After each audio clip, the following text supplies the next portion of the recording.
Here is the setup for a variation of a cable seated row.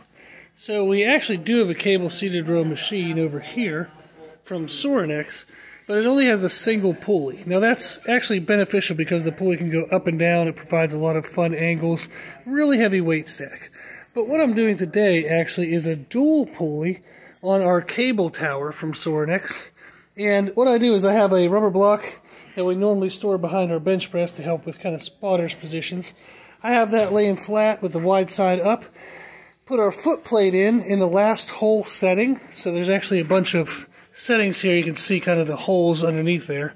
So you can get that further in or further out. And then I have our D-rings on each cable. So what this is going to do, it's going to allow me to do a seated cable row, but with unilateral action. So I can do one arm and the other arm. I can do them in alternating or single arm fashion. I just wanted to show this setup for clients. They will have this exercise in their program. So this is how they're going to want to set it up.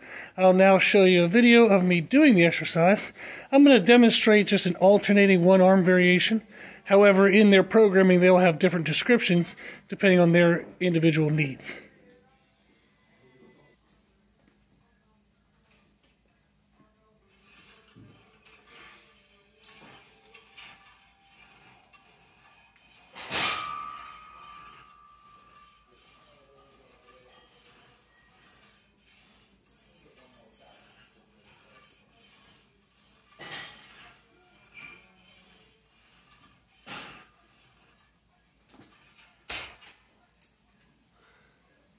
Okay, now that we've shown you me doing a couple reps of the exercise, and again, that's our cable seated row, what I want to do is just discuss a couple details for technique.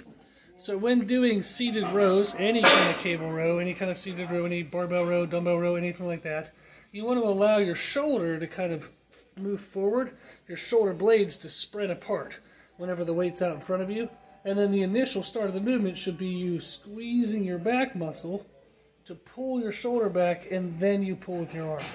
So we don't want our shoulders stuck in place where we're just doing an elaborate bicep curl.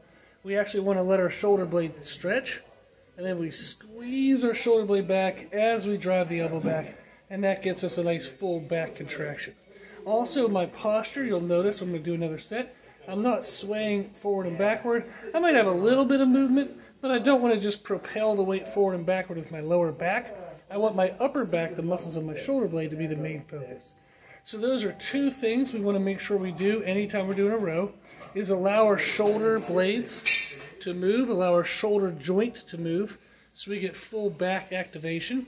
And then don't sway your whole body, just stay under control and make sure the upper back is the focus. It's more important that the focus of the exercise stays on the right muscles than it is to do heavy weight with the wrong muscles. So I'll show you another set. And this is what we want to pay attention to, is am I doing a good job of letting my shoulder blades move and keeping my posture in a good straight position, making sure that I'm not using my lower back.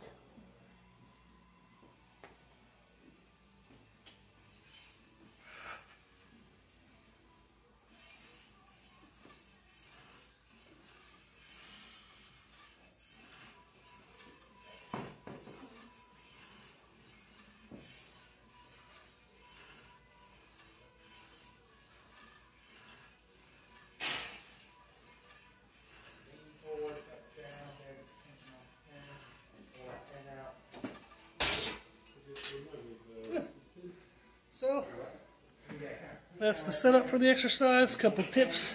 So give that exercise a try. If you have any questions, always reach out to us. Our email is brutalirongym@gmail.com.